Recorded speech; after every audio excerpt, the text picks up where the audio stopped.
สางดังมนมัดใจเห็นดอยขุนตาลครึ่งสวงน้ำตกวังหลวงเพลินไพรหาริมูลชัยฟังใจไม่ลืม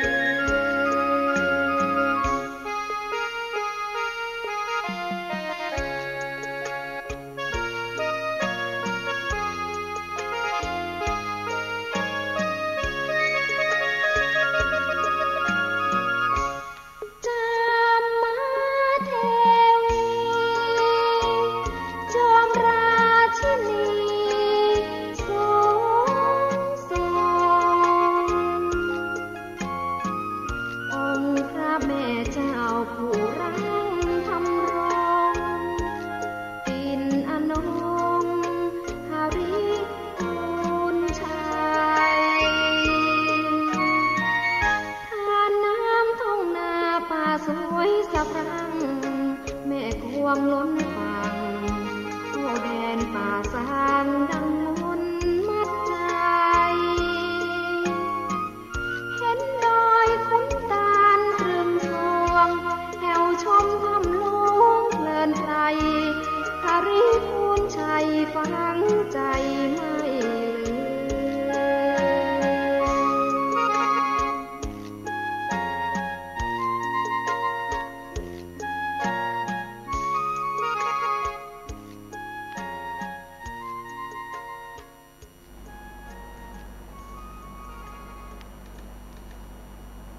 ขอความนอบน้อมจงมีแด่องค์สมเด็จพระสัมมาสัมพุทธเจ้าพระองค์นั้นขอนมัสการซึ่งพระธรรมอันเป็นคำสั่งสอนของพระผู้มีพระภาคและขอระลึกลำพึงถึงคุณของพระอริยสงฆ์เจ้าสี่กู้แปดจำพวกน้อมกราบวันตาถึงครูบาอาจารย์ศีลธรรมกรรมฐานทั้งสมถกรรมฐานและวิปัสสนากรรมฐานเจริญสุขสวัสดีท่านสาธุชนญาติโยมพุทธบริษัททุกท่านขณะนี้ท่านกำลังติดตามรับฟังรายการใต้ห่มพระรัตนตรัยออกอากาศคู่เจ้าของวันพุธเวลา 5 นาฬิกาจนถึงเวลา 6 นาฬิกาเป็นระยะเวลาอยู่1 ชั่วโมงด้วยกันและเหมือนเช่นเคย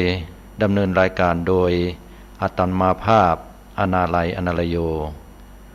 โดยที่สาธุชนญาติโยมพุทธบริษัททุกท่านสามารถติดตามรับฟังรายการได้ทางสถานีวิทยุเพื่อการศึกษาพระพุทธศาสนาและวัฒนธรรม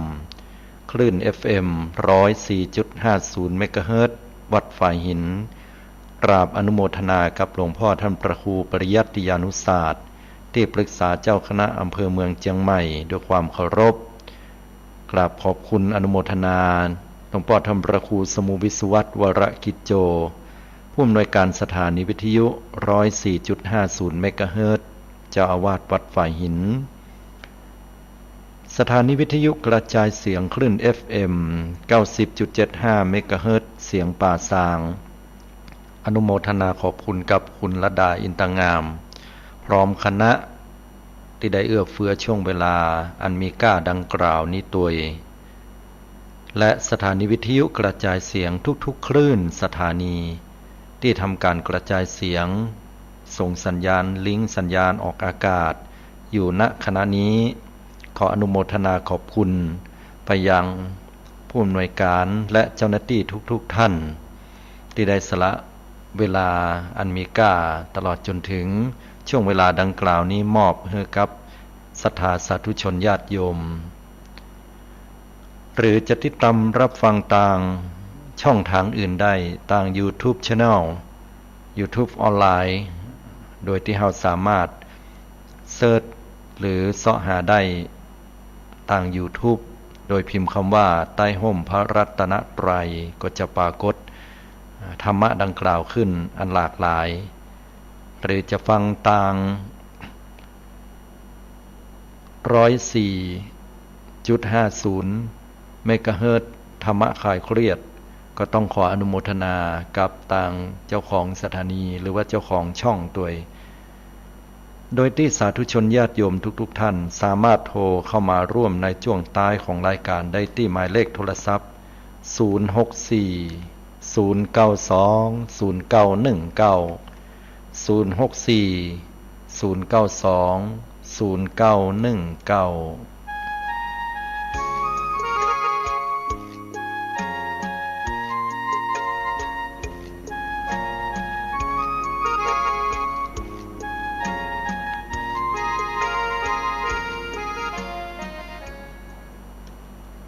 สาธุชนญาติโยมพุทธบริษัททุกท่านองค์พระสัมมาสัมพุทธเจ้าพระองค์ท่านนั้น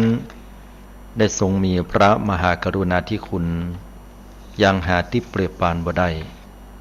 พระองค์ท่านนั้นทรงตรัสสอนให้กับผู้ที่เข้าไปถามอย่างกลุ่มของเทวดาทั้งหลายเนี่ยถามพระผู้มีพระภาคพระพุทธเจ้าว่าข้าแต่พระองค์ผู้เจริญเหตุใดหนอที่บรรดายักษ์นาคคนทัน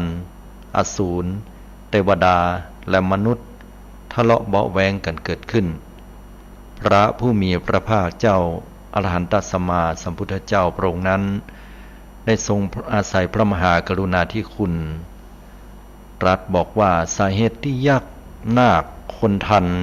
อสูรเทวดาและมนุษย์เกิดการทะเลาะเบาะแวงขึ้นโดยธรรมสองประการอันธรรมสองประการนั้นก็ได้แก่อิจฉาและมัจฉริยะอิจฉาหรืออิจฉาบ้านเฮาฮ้องว่าข่อยแปลว่าคือความหันคนอื่นได้ดีแล้วทนอยู่ในสภาพเดิมนั้นบ่ได้และข้อที่สองได้แก่มัจฉริยะที่แปลว่าความตระหนี่ความตระหนี่ก็คือคิดจิตะบ้านเฮาเนาะทำสองประกาศเนี่ยเป็นเหตุที่ยะฮือยักษ์ก็ดีนาคคนทันอสูรเทวดาและมนุษย์บ่จำเพาะว่าจะเป็นมนุษย์คนเฮาที่ทะเลาะเบาะแวงกันรวมความก็คือว่าถ้าหากว่าจะพิษหัวกันอีเนาะถ้าเป็นละอ่อนเนี่ยเปิ้นเฮาว่าเคี้ยวกันแต่ถ้าคนใหญ่ขึ้นมาเปิ้นเฮาว่าพิษหัวกันบอกว่าจะเป็นเรื่องทะเลาะเบาะแว้งอันใดแล้วบ่ใช่แค่มนุษย์ต้านแม้แต่ว่าหมู่บรรดาเทวดาทั้งหลายก็พิษหัวกันสาธกยกตัวอย่างเทวดาจันทร์กามวจรภูมิบอกว่าจะเป็นเทวดาที่อยู่ในกลุ่มของสวรรค์ชั้นดาวดึงส์หรือว่าจตุมหาราชิกชั้นดาวดึงส์ก็อันหมายมีเทวดาคือพระอินทร์เป็นเก้าตลอดจนถึงชั้นจตุมหาราชิกกล่าวกันว่าเป็นบริวารของพระอินทร์นั่นก็คือเท้าทั้งสี่ที่เฮาปูชาเท้าทั้งสี่กันเนี่ย อันนี้แหละก็รวมกันแล้วก็ไปสู้รบกับเทวดาชั้นปรนิมิตวสวัสดีหรือว่าเทวดากลุ่มที่เป็นมารบางครั้งก็รบกันไปรบกันมานะมารก้านมารก็แล่นเข้าไปในเมืองของตัวเก่าบรรดาพระอินทร์แล้วก็ท้าวมหาราชทั้งหลายหมู่เนี่ยเทวดาทั้งหลายก็บอกว่าเฮาทำความเดือดร้อนหรือว่าเฮาจะทำมาอย่างหมู่บรรดามารทั้งหลายบ่ได้เพราะว่ามารทั้งหลายเนี่ยแล่นกันล่นกันเข้าไปสู่เมืองของตัวเก่าเฮละเฮาเข้าไปบ่ได้บางทีบางครั้งเทวดาก็ทะเลาะเบาะแว้งกันเนาะพิษหัวกันบรรดามารทั้งหลายนั่นก็ได้เปรียบสู้กันไปสู้กันมาบรรดาพญาอินทร์แล้วก็ท้าวมหาราชนั่นก็ก้านก็หนีกันเข้าไปสู่เมืองของตัวเก่าสวรรค์ตัวเก่าบรรดามารทั้งหลายก็บอกว่าโอ้เขาจะทำอันตรายหรือว่าแย่หยั่งกับพระอินทร์แล้วก็ท้าวมหาราชทั้งสี่และเทวดาทั้งหลายบ่ได้เพราะว่าเขาสู่ที่อยู่ของเปิ้นละข้อนี้ฉันใดพุทธเจ้าได้ตรัสบอกว่าอันนี้เปรียบเทียบธรรมนะพุทธองค์ได้ตรัสบอกว่าถ้าเฮาเอาจิตมาอยู่กับกายแล้วเนี่ยก็คือเหมือนกับเฮาจิตเนี่ยเหมือนเทวดาหรือว่าหมู่มารเนี่ยเข้าไปสู่เมืองของตัวเก่านะอันตรายย่อมทำร้ายบ่ได้นั่นก็คือว่าความโลภโกรธหลงจะทำลายบ่ได้เนาะอันนี้ก็ถือว่าเป็นเหตุปัจจัยอย่างหนึ่งเลยทีเดียวฉะนั้นสาธุชนญาติโยมทั้งหลายพูดถึงเรื่องของเฮาปิกมาพูดถึงเรื่องของสาเหตุที่มีการทะเลาะเบาะแว้งกันเกิดขึ้นนะ ก็กล่าวได้เป็นตัวอย่างดังนี้บ่ใช่แค่เฉพาะมนุษย์คนเฮาเท่านั้นทีนี้ย้อนมาพอถึงเรื่องของมนุษย์คนเฮาหรือว่าคนตามกรรมที่เปิ้นได้เขียนไว้ก็เป็นนักปราชญ์เนาะเปิ้นได้เขียนให้แนวคิดไว้น่าศึกษาเหมือนกันเปิ้นว่าคนเฮาเนี่ยหรือว่ามนุษย์เนี่ยก่อนที่จะมาเป็นมนุษย์ได้ก็ต้องเป็นคนก่อนคนนี่มันมาจากสองตัวหนึ่งก็คือคอควายเป็นสัตว์ที่เฮาเข้าใจว่ามันเป็นสัตว์ที่โง่เพราะว่ามันไถนาคือคนมันบ่ได้เฮาเปรียบเทียบเนาะสมัยแต่ก่อนเฮาเปรียบเทียบว่าคนบ่เรียนหนังสือก็คือจะเป็นควายคือง่าวจะไปไถนาอีนะคงจะเป็นการเสียดสีกันนิดๆแล้วก็ตลอดจนถึงเป็นการเปรียบเปรยเป็นกุศโลบายให้กับลูกๆว่าต้องหมั่นห้ามเรียนศึกษาเฮาจะบ่ได้ไปลำบากเหมือนพ่อแม่นะที่จะต้องหลังสู้ฟ้าหน้าสู้ดินให้ลูกได้รับเป็นข้าราชการเป็นใหญ่เป็นโตอย่างเนี้ยคือเป็นค่านิยมของคนสมัยแต่ก่อนก็เลยเกิดกุศโลบายข้อคิดว่าจะได้ถึงบ่เรียนหนังสือแล้วถึงโง่เหมือนควายอย่างเนี้ยเป็นต้นซึ่งในความเป็นจริงควายเนี่ยเป็นสัตว์ที่มีบุญคุณต่อคนนักสังเกตเวลาถ้าเฮาแล้วการแล้วงานบ่ได้ทำให้ไถนาแล้วเนี่ยเฮาก็จะมาขอสุมาควายเปิ้นฮ้องว่ามัดมือมัดตีนควายเปิ้นก็จะมีพิธีขอสุมาเพื่อใจแห่งงานเปิ้นสักลางเตื้อก็บุบก็ตีเปิ้นอย่างเงี้ยแต่อาหารที่เฮาให้เปิ้นเลิศรสที่สุดนั่นก็ได้แก่หญ้าตะอันนี้ก็คือลักษณะของคอควายตัวแรกซึ่งแปลว่าสัตว์ที่เฮาเข้าใจว่ามันโง่บวกกับคำว่านอหนูตัวหลังที่อ่านว่าคนเนี่ยนอหนูตัวเนี้ย มาจากสัตว์ชนิดหนึ่งที่เข้าใจกันว่าซุกซนและสกปรกหนูมีความซุกซนคือมันเคี่ยมันคุยเอาหมดอย่างเป็นขนมเป็นของกินเป็นของที่มันอยู่แล้วเนี่ยมันชอบจะอยู่ของสกปรกน่ะมันก็จะเข้าไปอยู่ที่หั่นนำมาซึ่งโรคภัยไข้เจ็บต่างๆบอกว่าจะเป็นยกตัวอย่างเลสโตสไปโรซิสโรคที่เกิดขึ้นหรือว่าชีหนูก็ดีเฮาสัมผัสเข้าไปแล้วเนี่ยก็มีอาการที่บ่พึงประสงค์เนาะโรคภัยเหล่านี้เนี่ยอันตรายเหมือนกันทีนี้เมื่อควายกับหนูมาอยู่คู่กันเปิ้นว่าก็จะแปลว่าตึงโง่แล้วก็สกปรกหรือว่าโง่แล้วก็ซุกซนสกปรกไปหมดก็จะว่าไปว่ามาแล้วความหมายเนี่ยคือคนเนาะคนหรือว่ากลมันก็เลยยุ่งไปหมดบ่ได้เป็นระเบียบเรียบร้อยก็คือเป็นทั้งคนที่ขาดปัญญาเป็นคนที่สกปรกไปด้วยกิเลสตัณหาและเป็นคนที่ซุกซนไปตามอำนาจของความอยากต่างๆอย่างเงี้ยเป็นต้นเปิ้นฮ้องว่าคนทีนี้คนเนี่ยจะพัฒนามาเป็นมนุษย์ได้มนุษย์โสแปลว่าผู้มีใจสูงก็ด้วยการที่มีคุณธรรมพัฒนาด้วยกายได้แก่ศีลวาจาก็ได้แก่ศีลและจิตใจก็คือพัฒนาด้วยปัญญาโดยมีสมาธิเข้ามาพัฒนาตัวเองนั่นก็คือไตรสิกขาคือศีลสมาธิปัญญาก็ให้พัฒนามาเป็นมนุษย์อย่างเนี้ยนะทีนี้พอเฮามาอู้ถึงว่า คนเฮานี่เกิดการทะเลาะเบาะแว้งกันขึ้นมาเนี่ยย้อนกลับมาตั้งแต่แรกก็บอกว่าสาเหตุที่คนเฮาจะทะเลาะเบาะแว้งกันหรือว่าพิษหัวกันเนี่ยละอ่อนมันจะเคี้ยวหัวกันก็ด้วยทำสองประการคืออิจฉาหรือภาษาบาลีว่าอิจฉาแปลว่าความริษยาแปลว่าความริษยาหรือว่าความบ่ปรารถนาให้ผู้อื่นเนี่ยมันได้ดีกันคือตัวเก่าหันแล้วนี่ทนอยู่ในสภาพเดิมบ่ได้แล้วก็มัจฉริยะคือความตระหนี่ความคิดจิมันแต่บัดแต่ญาติโยมทั้งหลายสังเกตเวลาเอาผัวกับเมียเนาะเวลาผัวกับเมียเนี่ยพิษหัวกันนั่นก็เกิดจากสภาวะของความอิจฉาหรือว่าอิสาเนี่ยยกตัวอย่างที่เฮาหันง่ายๆอย่างผัวกับเมียพิษกันถ้าเมียพิษผัวก่อนนี่เนาะผัวเข้าบ้านมาบัดตรงเวลาอันนี้ยกตัวอย่างที่หันชัดกันง่ายๆไปกินเหล้าเมายาที่ไหนก็ด้วยความอิจฉาคือริษยาที่ปัจจัยมีความสุขที่ปัจจัยจะต้องมีความสุขใส่ตัวไปแอวหั่นแอวนี่ แล้วก็ฝ่ายไม่ยิงนะเกิดมัจฉริยะตัวคือความตระหนี่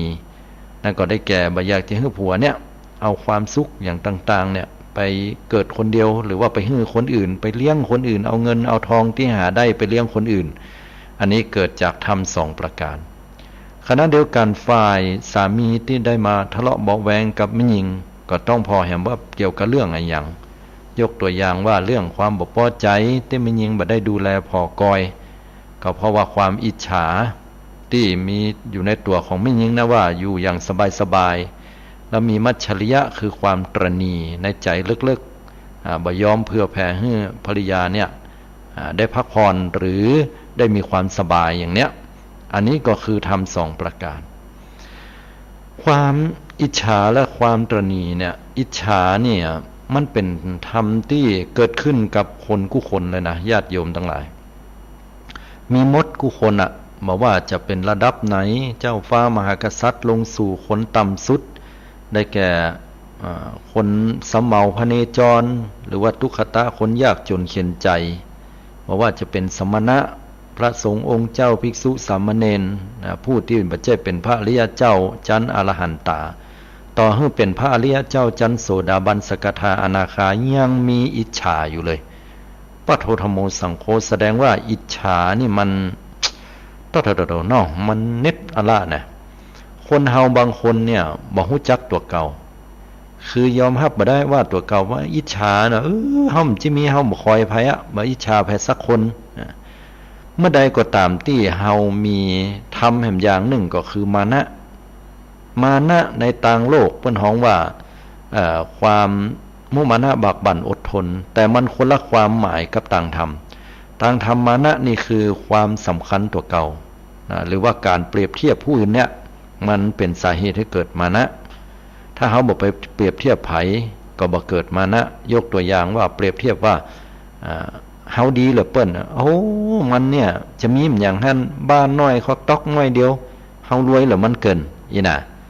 ต้องเฮาเฮียนสูงจบมานักเหรือมันเกิน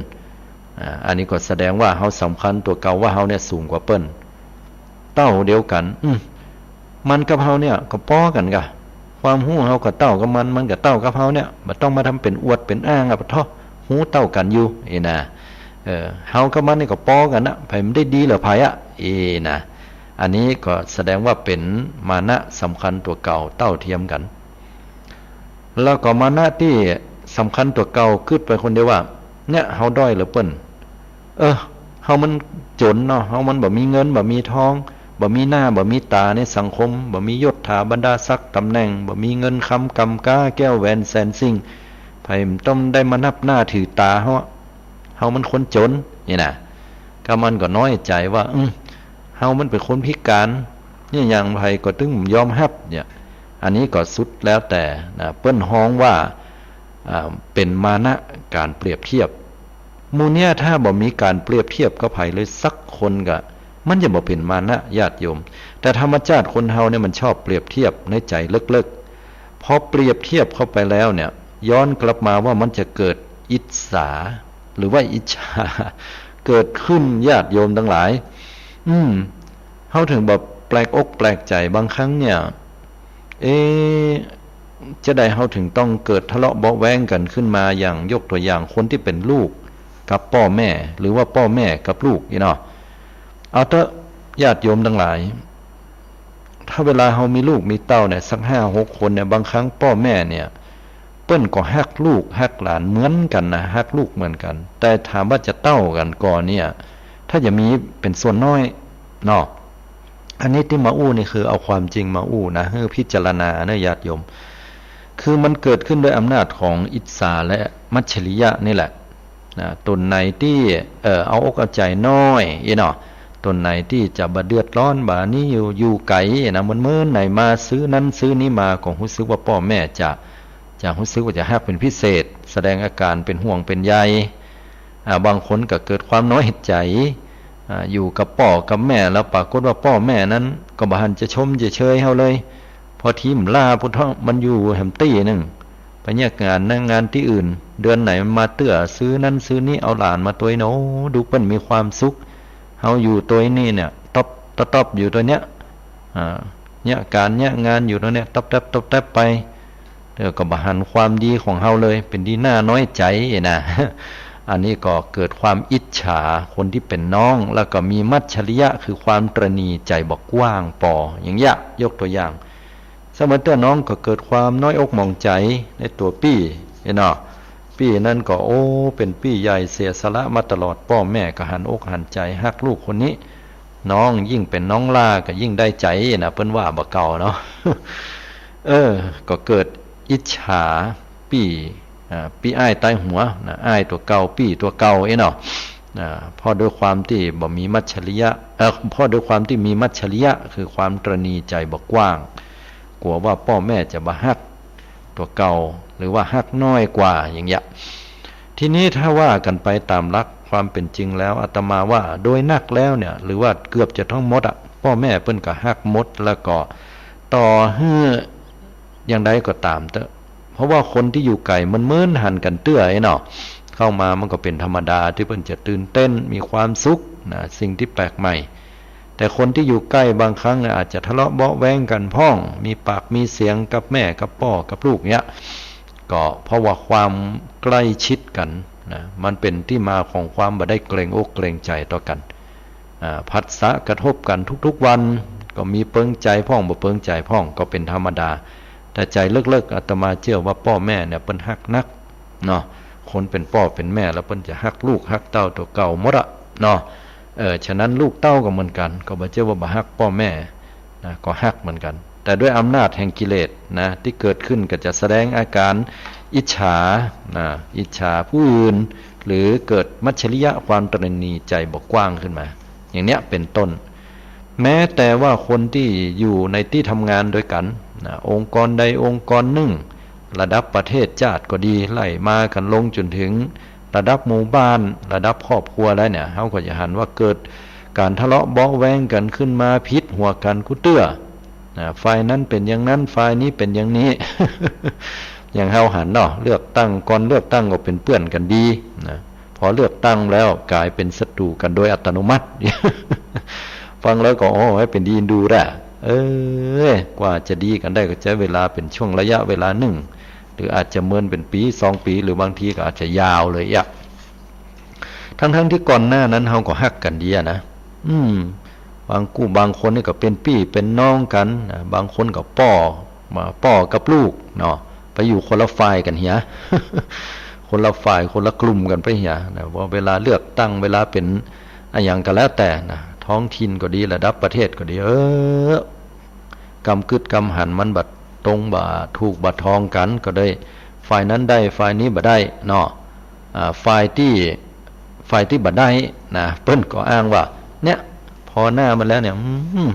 นะมันแปลงหน้าเหมือนกับว่ามันได้แล้วนะมันโอ้อวดเนาะเอามาอวดว่าอย่างนั้นอย่างอี้พอเป็นที่เอ็นเนาะนะเอ็นแต่เอ็นว่าคนอย่างไหนนะแต่ว่าแฮมฝ่ายหนึ่งนะที่ได้ฮับเลือกตั้งแล้วก็ยิ้มดีอกดีใจเปิ้นก็ดีใจฉลองเป็นธรรมดาแต่ก็ดูเหมือนว่าเป็นการไปกระทบกระทั่งแฮมฝ่ายหนึ่งกะนะที่จริงบ่ได้ตั้งใจอย่างนี้เป็นต้นก็เป็นเหตุเป็นปัจจัยให้เกิดความเข้าใจผิดกันขึ้นมาก็ดีหรือด้วยอำนาจของความอิจฉาอิจฉาที่แฮมฝ่ายหนึ่งได้นะอย่างอันอย่างอี้เนาะแล้วก็มัจฉริยะใจบ่กว้างปอก็เลยเป็นเหตุเป็นปัจจัยให้เกิดสิ่งเหล่านี้นะอันนี้เฮาอู้กันตามธรรมะให้ฟังเนาะญาติโยมเนาะวันนี้พุทธเจ้าเพิ่นสอนว่าบ่ใช่แค่มนุษย์คนเฮาแม้แต่ว่านาคคนทันอสูรเทวดาผู้ประเสริฐเนี่ยนะพิษหัวกันวะนะเพราะอำนาจของความอิจฉาคือริษยาผู้อื่นเนาะหันผู้อื่นได้ดีและทนอยู่บ่ได้นะอิจฉาตัวนี้เนี่ยนะมันเป็นธรรมที่เกิดขึ้นในกลุ่มของถ้าว่าตามอัน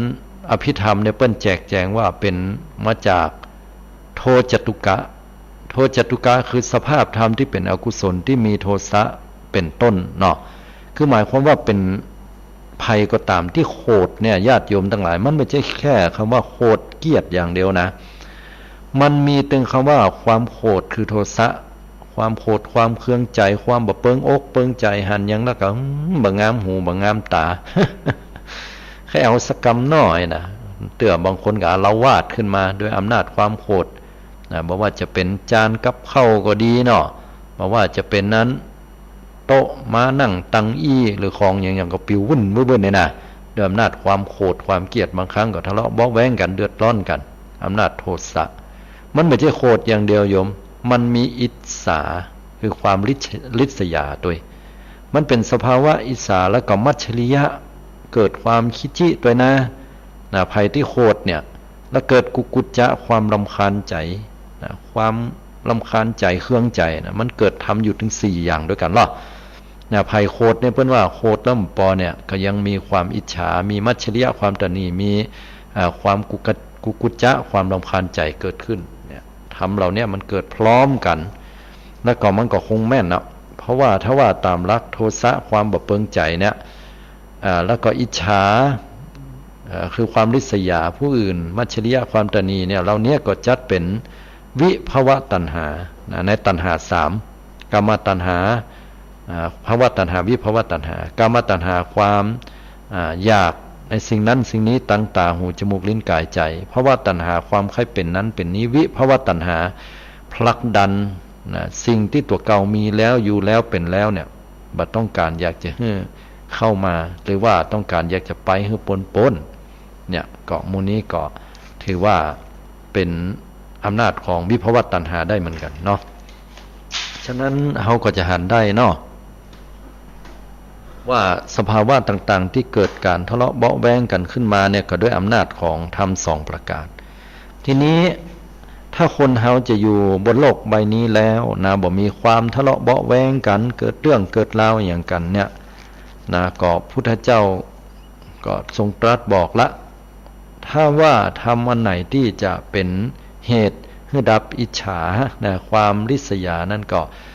คนเราต้องมีมุทิตาพลอยยินดีเมื่อผู้อื่นได้ดีญาติโยมเคยได้ยินก็ว่าไปมุทิตาเพื่อนน้อยนะเคยได้ยินเนาะมุทิตาทุเจ้าเพื่อนสอบปรริญญาธรรมได้3ประโยคมุทิตาท่านพระครูใหม่เนี่ยไปมุทิตาพวกกำนันรอนะไปมุทิตาทางท่านนายกนะไปมุทิตาคนนั้นคนนี้มุทิตาคนนั้นเป็นสอบได้เป็นด็อกเตอร์นะจบปริญญาอย่างปริญญาตรีโทเอกอย่างก็แล้วแต่เขาจะมีช่อดอกไม้หรือว่าของที่เขาเกี่ยมไปพร้อมกับยอดสตางค์เนี่ยไปตามสมควรแก่ฐานะของเขาแก่ความสนิทสนมกันอันนี้ก็เพื่อไปแสดงความยินดีและจับมือจับไม้ถ่ายรูปเซลฟี่กัน นี่แหละเปิ้นฮ้องว่าถ้าไผ่มีข้อนี้เปิ้นฮ้องว่าเป็นมุทิตานะมุทิตานี่ต้องเกิดที่ใจแต่น่ะคือหมายความว่ายินดีกับเปิ้นโอ้ยินดีตัวเน้อที่ตัวเก่าได้งานใหม่นะยินดีตัวเน้อตัวได้แต่งงานมีครอบครัวใหม่นะขอให้มีลูกเต็มบ้านมีหลานเต็มเมืองอยู่กันจนไม้เท้ายอดทองกระบองยอดเพชรอย่ามันตรงกับความอิจฉาหรอถ้าไผ่ที่ขี้อิจฉาจังมันเหงาไอ้น่ะเพราะเนาะได้เลื่อนขั้นเลื่อนตำแหน่งกูย่ำได้กันแล้วไอ้น่ะว่าเนาะอิจฉาริษยาจังมันแตะจังมันว่าเพราะเนาะกะได้ดิบได้ดีคนนั้นชอบคนนี้ชอบคนนึงจังเมื่อขนาดนี่น่ะรับตาจังเขาใส่เนี่ยอันนี้เปิ้นฮ้องว่าอิจฉาอำนาจของอิจฉาเนี่ยมันทำลายล้างโลกทำลายล้างผู้อื่นคือเผาผลาญแต่มุทิตาเนี่ยมันเบ่งบานมันปลูกฝังมันทำให้เกิดความจันโลงทำให้โลกเนี่ยน่าอยู่นะทำให้โลกเนี่ยเบ่งบานด้วยความฮักความยินดีความเมตตาต่อกันฉะนั้นแล้วนะฮะธรรมที่เป็นเหตุตรงข้ามกับอิจฉาก็คือมุทิตาพลอยยินดีเมื่อผู้อื่นได้ดีจิตใจของคนเหล่านี้ก็ต่างกันเนาะแล้วผลก็ต่างกันผลกรรมเนี่ยถ้าว่าตามกรรมก็นะก็กรรมของคนที่มีอำนาจอิจฉาริษยาเนี่ยเพิ่นบอกว่าใครที่มีอิจฉาริษยาแล้วนะด้วยวิบากกรรมของตัวเก่าแค่อิจฉาริษยายังไม่ได้ลงมือลงไม้ไปทำร้ายผู้อื่นก็จะเป็นเหตุเป็นปัจจัยสะสมให้เกิดมาแห่งชาติเป็นคนที่มีศักดิ์น้อยคือเกิดมาในตระกูลที่ต่ำต้อยนะแล้วก็จะเป็นที่น่ารังเกียจนะเป็นที่บ่ได้รับการยกย่องจากผู้อื่นคนก็หมางเมินสังเกตต่อญาติโยมทั้งหลายคนเฮานี่มันมีบ่เหมือนกันเนาะบางคนเกิดมานี่มีเสน่ห์ในตัวมาท่องอย่างละเปิ้นหันแค่หน้าตารูปร่างโอ้ก็เกิดความศรัทธาเลื่อมใส หันแล้วเข้าไปอู้เห็นนะอันนี้ก็ด้วยอำนาจของความที่อดีตชาติบ่เป็นคนอิจฉาหรือบางครั้งได้อู้ได้จ่าบกิกรรมรูปร่างลักษณะของอันนำให้มันดีทั่วไปเนี่ยแต่พอได้อู้ได้จ่าตัวแล้วโหอย่างม่วนมังงันเปิ้นอู้ม่วนจ่าหวานแต่ตัวเฮาอู้กันแล้วเนี่ยเฮาถึงขึ้นหาเปิ้นนั่นนะอู้แล้วมันสบายใจอ่ะเป็นคนที่จ้างอู้จ้างจาเนาะฟังแล้วเนี่ยก็ม่วนดีนะก็ด้วยอำนาจแห่งการที่อดีตชาตินั้นได้เป็นคนที่มีมุทิตาบ่มีอิจฉาอยู่ในใจเกิดมาในตระกูลอันดีเนาะเกิดมาเป็นที่ยอมรับของคนในสังคมนั่นเพราะอำนาจของความมีมุทิตาแต่ถ้าเมื่อใดก็มีอิจฉาแล้วยังบ่พอนะคนที่มีอิจฉายังบ่พอไปทำร้ายผู้อื่นด้วยกายไปตบไปตีเปิ้นไปจิรันฟันแทงฆ่าเปิ้นด้วยปืนด้วยอย่างก็แล้วแต่ด้วยอำนาจอิจฉานะไปกล่าววาจาพูดเท็จพูดส่อเสียดพูดคำหยาบพูดเพ้อเจ้อตามหลักธรรมพุทธเจ้าเนี่ยเป็นเหตุยุยงให้เปิ้นแตกแยกต่อกันเนี่ยอันนี้ล้วนแล้วแต่อำนาจอิจฉาก็จะเป็นเหตุเป็นปัจจัยสร้างวิบากกรรมที่บ่ดีนำพาไปสู่อบายภูมินรกเปรตอสุรกายสัตว์เดรัจฉานต่างๆกว่าจะโป้นขึ้นมาวิบากกรรมเหล่านั้นก็เป็นเหตุเป็นปัจจัยยะอย่างที่ไหนเปิ้นก็จังหัวนะยะอย่างที่ไหนก็เปิ้นก็บ่ค่อยหันตัวยะอย่างที่ไหนก็จะถูกกันแกล้งหรือว่าถูกทำให้ตัวเก่านั้นต้องได้รับความเดือดร้อนใจนะมีเหตุปัจจัยทั้งที่ตัวเก่าบ่ได้ยะบ่ได้ทำก็ดีก็มานั่งน้อยใจว่าเฮาอย่ามาเป็นอี้ล้ำเหลือเฮามันบ่ดีแค่ไหนจะได้คนถึงจังแตะจังว่าถ้าบ่เข้าใจธรรมะนะก็จะโคตรตัวเก่าก็จะน้อยใจตัวเก่าแล้วก็พานทำให้ตัวเก่านั้นบ่ได้ทำความดีไปเหี่ยทำดีมันก็ถึงบ่ได้ดีภายถึงบ่หันเฮาเห็นนะบ่เข้าใจกฎแห่งกรรมว่าตัวเก่าสร้างอำนาจของความอิจฉาไว้ในอดีตชาติเนาะวิธีการจะแก้ก็คือหูปัจจุบันว่าเฮานี่เป็นคนบ่ดีมาก่อนเนาะเป็นยังชาตินี้เฮาเอาใหม่นี่คือวิบากกรรมของเฮาต่อไปเฮาจะทำดีเฮาจะมีมุทิตาต่อผู้อื่นเฮาจะเป็นคนมีน้ำใจนะเอาสิ่งเก่าๆนี่มาปรับปรุงเป็นกรรมปัจจุบันที่พุทธเจ้าว่ากรรมปัจจุบันสำคัญกว่ากรรมในอดีตแน่นอนเนาะต่อมาทำแห่งอย่างคือมัจฉริยะความตระหนี่มัจฉริยะความตระหนี่เนี่ยถ้าเกิดขึ้นกับผู้ใดแล้วก็จะเป็นเหตุปัจจัยเกิดมาแห่งชาติหนึ่งเป็นคนที่บ่มีทรัพย์สินสิ่งของบ่มีชื่อบ่มีเสียงบ่มีที่การยอมรับก็ดีนะเป็นคนที่ไปตังใดไผก็บ่ยกย่องสรรเสริญนะเปิ้นหันใส่เพิ่นก็มุ้ยปากเขาใส่หะว่านะอันนี้ด้วยอำนาจของมัจฉริยะความตระหนี่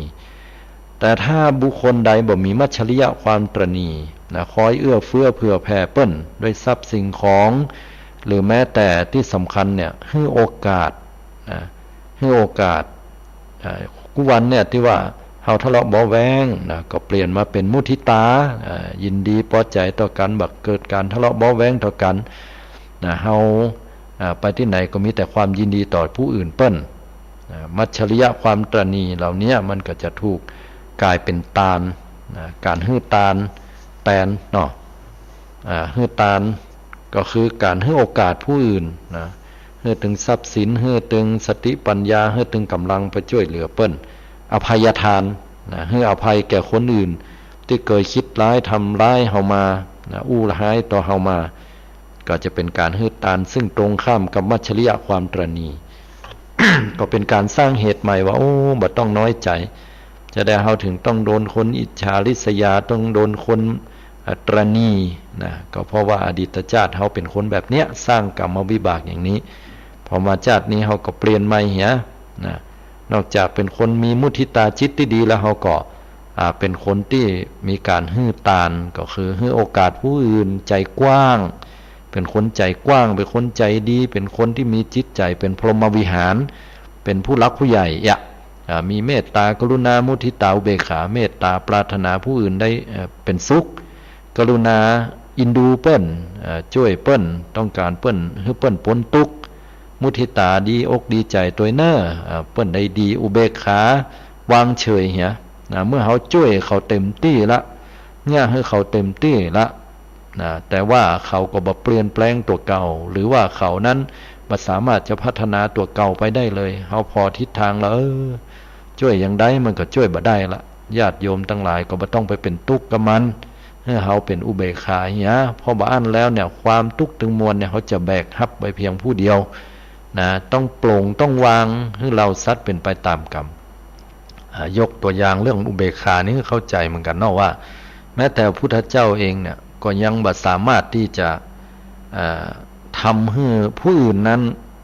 นะเปลี่ยนใจได้ถึง100%คนบางคนพุทธเจ้าช่วยได้บางคนก็ช่วยบ่ได้นะยกตัวอย่างเรื่องราวที่เกิดขึ้นในสมัยพุทธกาลเนาะการทะเลาะเบาะแว้งกันอันนี้ก็เป็นเรื่องของอันบรรดาอัครสาวกถึงสองคือพระโมคคัลลาภสารีบุตรอันพระโมคคัลลาภสารีบุตรเนี่ยครั้งหนึ่งท่านทั้งสองเนี่ยเพิ่นได้เดินทางไปในแว่นแคว้นชนบทไปหมู่บ้านหนึ่งแล้วก็พอดีได้เข้าไปแล้วก็ไปขออนุญาตท่านเจ้าอาวาสที่วัดนั้นนะอาศัยท่านเจ้าอาวาสก็ต้อนรับขับสู้เดียใหม่ๆเนาะแล้วก็นำน้ำปานะก็ดีน้ำดื่มก็ดีมาถวายจัดแจงที่อยู่ที่อาศัยเป็นอันดีบรรดาญาติโยมสาธุชนเนี่ยหูข่าวการมาของอัครสาวกเบื้องซ้ายเบื้องขวาคือพระโมคคัลลาภสารีบุตรได้เข้ามาสู่บ้านของตัวเก่าเมืองตัวเก่าดีอกดีใจจะได้ฟังน้ำฟังธรรมจะได้ต้อนรับจะได้เป็นบุญกุศลเนื้อนาบุญที่ยิ่งใหญ่ภัยก็ไข่หันอัครสาวกเนาะ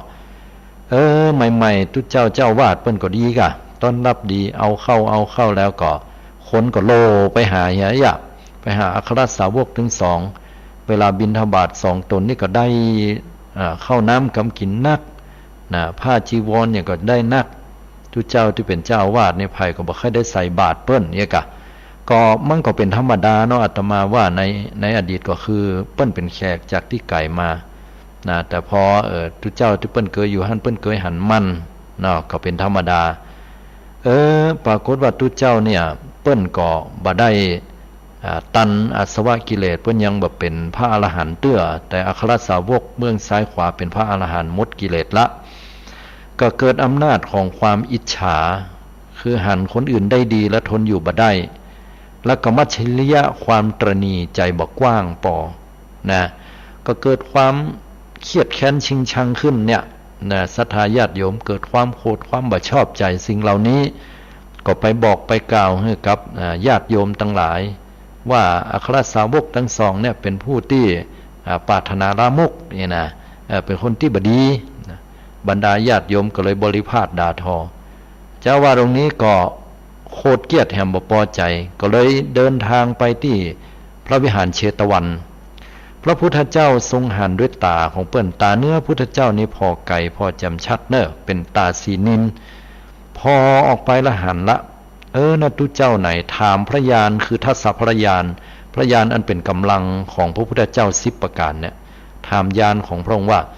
อันนั้นภายมาปุ้นเนี่ยนะพระญาณของพระองค์ก็บอกว่าภิกษุผู้เป็นมิจฉาทิฏฐิแล้วมาหยังเพิ่นก็บอกว่ามาด้วยอำนาจของความอิจฉาและมัจฉริยะความตระหนี่ทะเลาะเบาะแวงกับท่านอัครสาวกทั้งสองก็คือมีใจอันคิดด้วยความอิจฉาและความบ่มีใจกว้างแล้วเฮาจะอย่างใดนะ ญาณเพิ่นก็บอกพระญาณก็บอกว่ามันเป็นวิบากกรรมของทุกเจ้านี่เนอะเพราะว่ากิเลสเปิ้นมีนักเปิ้นขัดเกลาบ่นักบ่สมบูรณ์นะบ่ได้ดีบ่สามารถพัฒนาขึ้นได้พุทธเจ้าว่าเฮาจะช่วยได้ก็ช่วยบ่ได้ด้วยวิบากกรรมนี้ขณะเดียวกันทุกเจ้านั้นก็เดินดุมเข้ามาในพระเชตวันวิหารด้วยความโกรธความเกลียดก็เข้ามาไหว้พุทธเจ้าแล้วก็ฟ้องพุทธเจ้าบอกว่าข้าแด่พระองค์ผู้เจริญอัครสาวกทั้งสองคือพระโมคคัลลาภสารีบุตรเป็นผู้ปรารถนาลามกนะในพระไตรปิฎกกล่าวอย่างนั้นพุทธเจ้าก็บอกว่าดูก่อนภิกษุเหยเธอจงยังความเลื่อมใสให้โมคคัลลาและสารีบุตรเตอะเพราะโมคคัลลาและสารีบุตรเป็นผู้มีศีลอันน่าฮักเป็นว่าอย่างนี้ทุกเจ้านี้ก็ฟังแล้วก็บ่พอใจกล่าวว่าอย่างยะถึง3 ครั้งพุทธเจ้าตรัสสอนแล้วบอกแล้วก็บอกฟังในที่สุดก็พระราชพระเลศลุกขึ้นไปเลยออกจากวิหารแล้วก็ก้าวขาลงสู่พระสุธาแผ่นดินพอออกจากวิหารลงสู่แผ่นดินแล้วจากผิวพรรณที่ดีๆเนี่ยก็เหมือนคล้ายๆกับเม็ดตุ่มน้อยๆเท่ากับเม็ดงาเกิดขึ้นเหมือนคนเป็นตุ่มแดงเป็นอีซุกอีไซเป็นฮัดเนี่ยนะ ขึ้นมาแล้วสักกรรมหนึงก็ใหญ่ขึ้นมานะเต้าตาป่า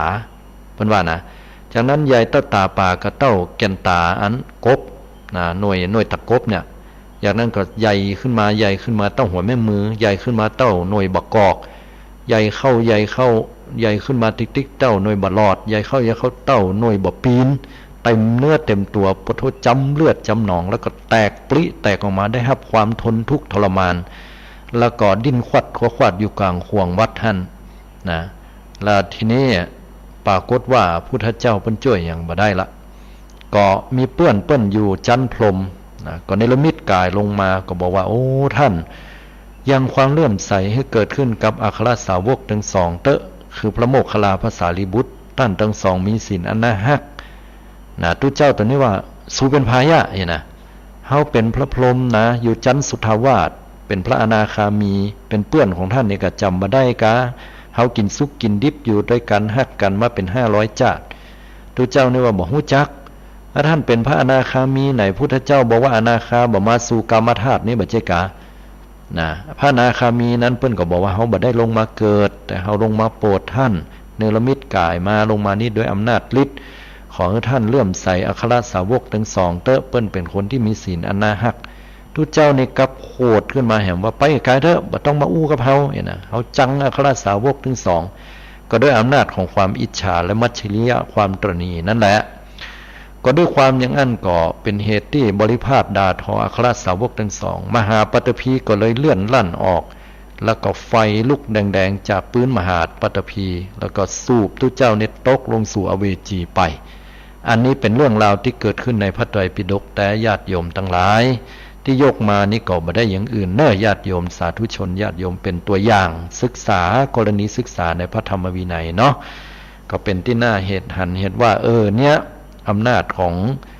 ความอิจฉาและมัจฉริยะมันเกิดขึ้นได้บอกว่าจะเป็นอย่างที่พระพุทธเจ้าว่าบอกว่าจะเป็นยักษ์นาคคนทันอสูรเทวดาและมนุษย์กิเลสมีเหมือนกันหมดตั้งแต่ระดับมหากษัตริย์เจ้าฟ้ามาจนถึงคนยาจกเข็นใจมีทุกผู้ทุกเหล่ามีทุกคนทุกท่านอำนาจของตัวเนี้ยอำนาจของความอิจฉามัจฉริยะเนี่ยมันเป็นธรรมขั้นละเอียดแม้แต่พระโสดาบันก็ยังมีเลยพระสกทาคามีก็ยังมีพระอนาคามีก็ยังมีเลยญาติโยมละได้ก็ด้วยความเป็นพระอรหันต์ผู้น่ะดูนะแต่ว่าพระโสดาบันสกทาอนาคานี้เปิ้นมีความอิจฉาเปิ้นมีมัจฉริยะอยู่ก็จริงแต่เปิ้นบ่ไปทำร้ายไผนะให้เป็นเหตุปัจจัยสร้างวิบากกรรมอันบ่ดีแก่ตัวเก่าเนาะก็เลยบ่ไปสู่อบายภูมิคือนรกเปรตอสุรกายสัตว์เดรัจฉานเพิ่นอาจจะเปรียบเทียบอยู่แล้วเกิดความน้อยใจอยู่แต่ว่าบ่สร้างวิบากกรรมบ่ดีต่างจากหมู่เฮาเนาะคนอู้ก็มีอิจฉามีมัจฉริยะแหมนักอยู่ญาติโยมอาตมานี่เปรอะปะเตอนะก็ต้องมันฝึกฝนอบรมหูตัวเก่าเฮาก็ก้อยคัดก้อยเกลานะปปกโยมเฮาเหมือนกันมีเหมือนกันต่างแต่ว่าใครจะคัดเนาะใครจะคัดจะเกลาอิจฉาก็เอามุทิตาใส่ใจนักรอยยินดีเมื่อผู้อื่นได้ดีมีมัจฉริยะตระหนี่ก็ใจกว้างฮื้อตานไปฮื้ออภัยทานฮื้อเป็นเงินเป็นคำเป็นข้าวของสิ่งของฮื้อสติปัญญาฮื้อกำลังไปช่วยการช่วยงานเปิ้นฮื้อธรรมะเป็นแสงสว่างฮื้อเปิ้นได้แนวคิดอย่างเงี้ยอันเนี้ยล้วนแล้วแต่เป็นสิ่งที่กำจัดอิจฉาและก็มัจฉริยะได้เนาะ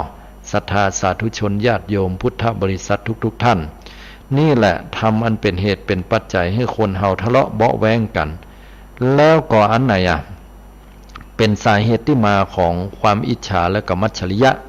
พุทธเจ้าบอกว่าสาเหตุที่ก่อให้เกิดอิจฉาและมัจฉริยะทำสองอย่างนี่อย่างหนึ่งก็คือเกิดจากการสิ่งที่เฮาน่ะ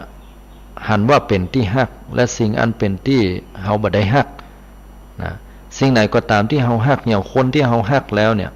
กับคนที่เฮาบ่ได้ฮักหรือว่าสิ่งของที่เฮาฮักกับสิ่งของที่เฮาบ่ได้ฮักอันนี้เป็นสาเหตุก่อให้เกิดความอิจฉาและมัจฉริยะก็แน่นอนอยู่แล้วเนาะอย่างที่กล่าวมาถึงมดถึงมวลนั้นน่ะเนาะคนที่เฮาฮักเฮายินดีเป็นหมู่เฮานะเฮาก็ยินดีบ่ใช่หมู่เฮาก็บ่ยินดีน่ะมันเป็นธรรมดาแต่บ่ใช่ลูกใช่หลานเฮาบ่ต้องสนใจน่ะ แต่ถ้าเป็นลูกเป็นหลานเฮานะเฮาก็เกิด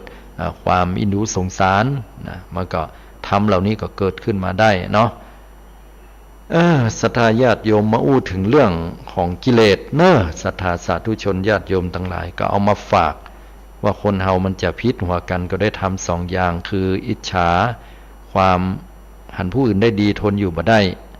หรือว่าความขอยเนี่ยนะมัจฉริยะความตนีหรือความคิดจิใจบอกกว้างบ่ได้เป็นการตานอย่างต่างๆฉะนั้นทำสองประการนี้ก็เป็นเหตุเป็นปัจจัยทำให้คนเฮานั้นเกิดการทะเลาะเบาะแว้งกันขึ้นมาถ้าคนเฮาบ่มีการทะเลาะเบาะแว้งเกิดขึ้นเพราะว่าทำสองประการนี้คือเปลี่ยนมาจากความอิจฉาเป็นมุทิตาพลอยยินดีแล้วก็มัจฉริยะคือเป็นการให้ตานให้โอกาสแล้วก็ใจกว้างโลกใบนี้ก็จะน่าอยู่เป็นโลกที่มีแต่สันติสุขและมีความสุขทั่วหน้าทุกสังคมทุกหน่วยงานและก็ทุกสถาบันทุกองค์กรบอกว่าจะยกตัวอย่างเช่นสถาบันครอบครัวก็จะมีแต่ความสุขความเจริญเพราะฉะนั้นก็ฝากธรรมะให้ศรัทธาญาติโยมได้นำไปพิจารณาในวันนี้โดยตามคำสอนของพระสัมมาสัมพุทธเจ้าที่พระองค์ท่านได้ตรัสสอนไว้เนาะ064-092-091 เจริญปอนสาธุชนญาติโยมโทรเข้ามากันได้เนอะเวลานี้เนาะ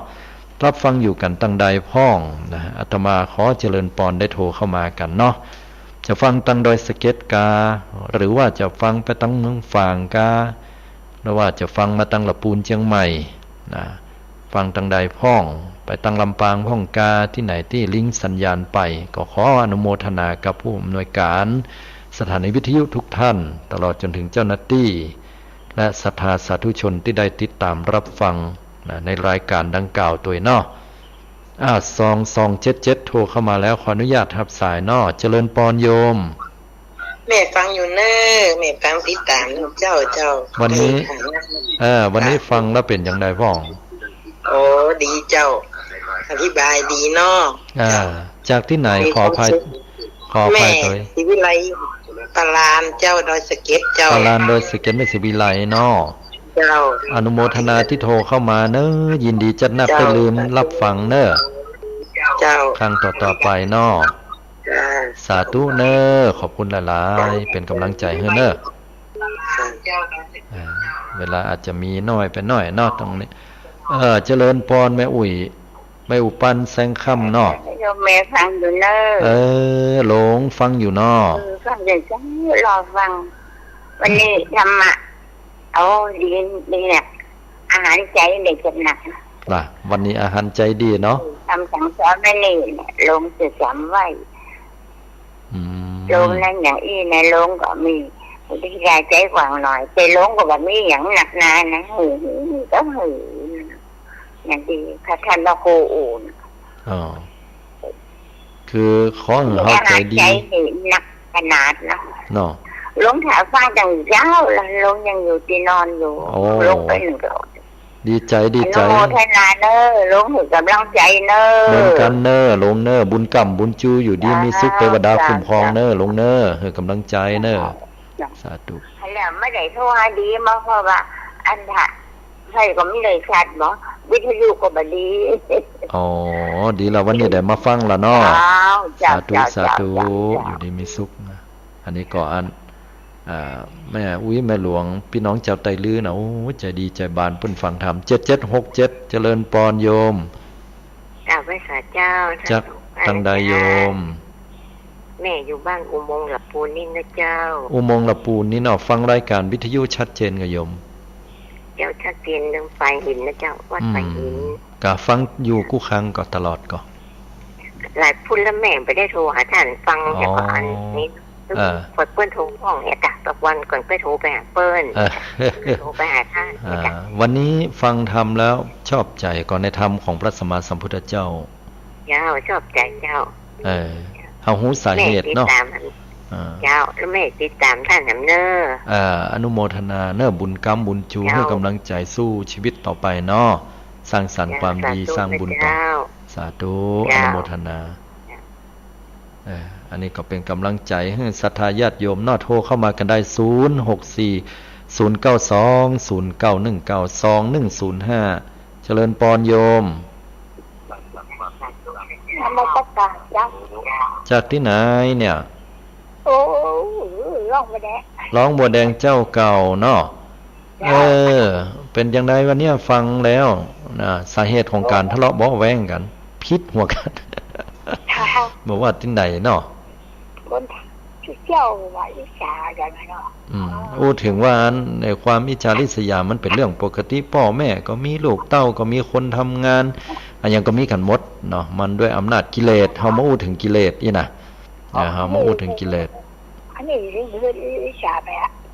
ดีละระมัดระวังใจเฮาแล้วรับฟังรายการชัดเจนเนาะโยมเนาะได้ชื่อชัดเจนดีละอนุโมทนาบุญตัวเน้อที่โทรมาให้กำลังใจเน้อยายเน้อได้หลาลุดไปละเดี๋ยวโทรมาใหม่เนาะ0640920919เนาะ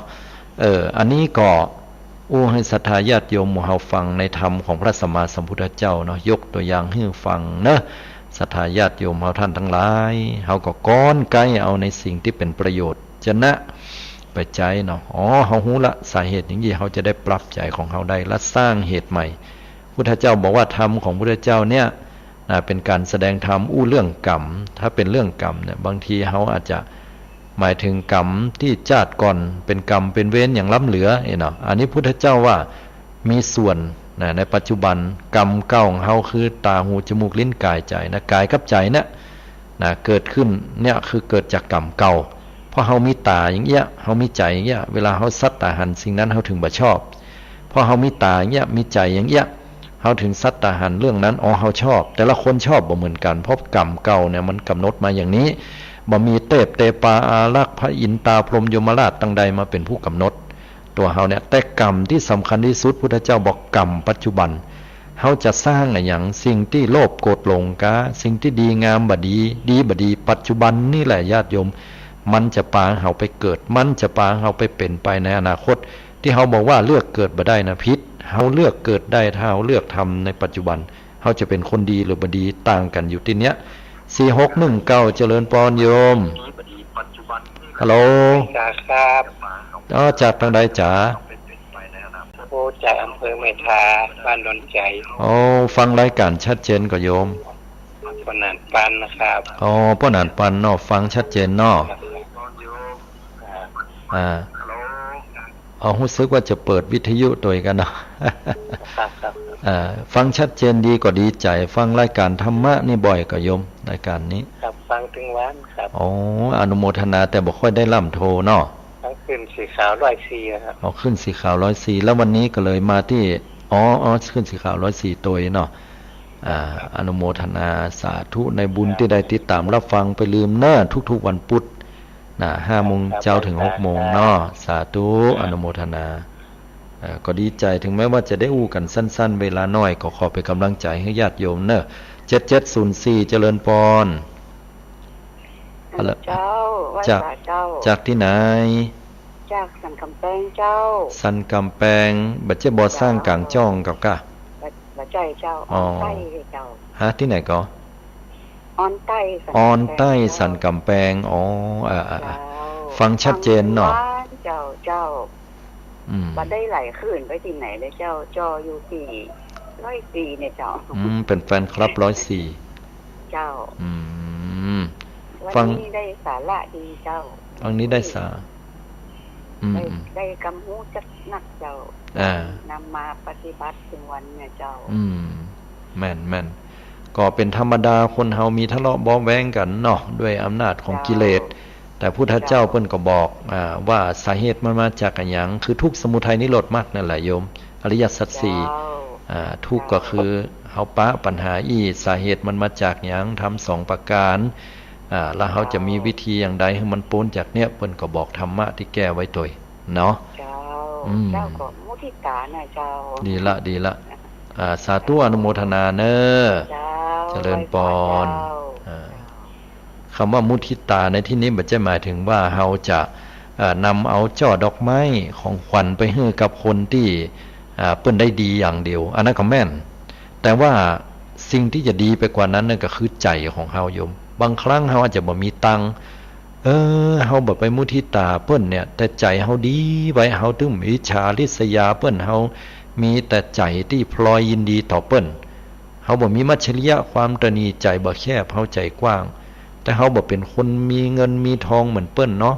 เฮาบ่สามารถจะอุ้มช่อดอกไม้ใหญ่ๆเฮาบ่มีสตังค์เป็นกอบเป็นกำที่จะแปลงเป็นดอกไปมุทิตาจิตเปิ้นเฮ้ยน้อยใจเหมือนกันนะแต่ก็เฮาจะไปช่วยเพิ่นเนี่ยอยู่ตั้งห้องครัวเพิ่นน่ะเจ้าภาพอาจจะบ่หันเฮาแต่เฮาก็จะเนี่ยเฮาจะทำนี่นะอันนี้ก็คือมุทิตาจิตละโยมอาตมาว่าบ่จำเป็นที่จะต้องเป็นสิ่งเหล่านั้นนั่นก็คือแบบเจ้าโลกเปิ้นก็ใช่ละถูกละเป็นการแสดงให้กำลังใจแต่เฮาไปให้เปิ้นหันหน้าหันตาเปิ้นขึ้นบ้านใหม่อย่างเนี้ยเปิ้นขึ้นบ้านใหม่ก็ดีแต่งงานก็ดีอย่างก็ดีเนี่ยเฮาไปด้วยใจของเฮาคือไปด้วยใจที่ดีนะไปด้วยใจที่กว้างไปด้วยใจที่มีมุทิตาจะพลอยยินดีเปิ้นไปช่วยงานเปิ้นนะอีนะอันนี้ไปแล้วนี่เป็นมุทิตาไปแล้วนี่เป็นการฮื้อตานกำลังกายกำลังใจฮื้อเปิ้นแต่บัดเจ้อันนี้นะอันนี้แซวน้อยๆเนาะไปแล้วมันจะว่าพร้อมหรือยังตัวเก่าพร้อมละเนี่ย4 คุณอย่างเปิ้นว่าน่ะเอาถุงไปถ้วยแล้วจากนั้นก็ปากันไปอันเม็ดเอาป่าเอาเปิ้นเม็ดเอาอาหารนี่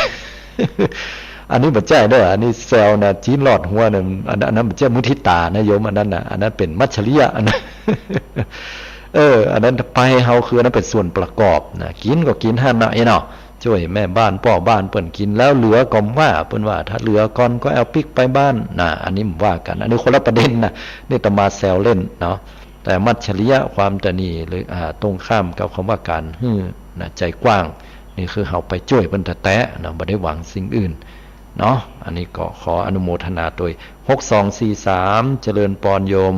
ฮัลโหลเจริญปอนการนมัสการเจ้าได้ฟังอยู่เลยจากไหนที่โพธารามเจ้าฟังธรรมะวันนี้ถูกใจก่อนถูกเจ้าเขาต้องไปอิจฉาแล้วแม่น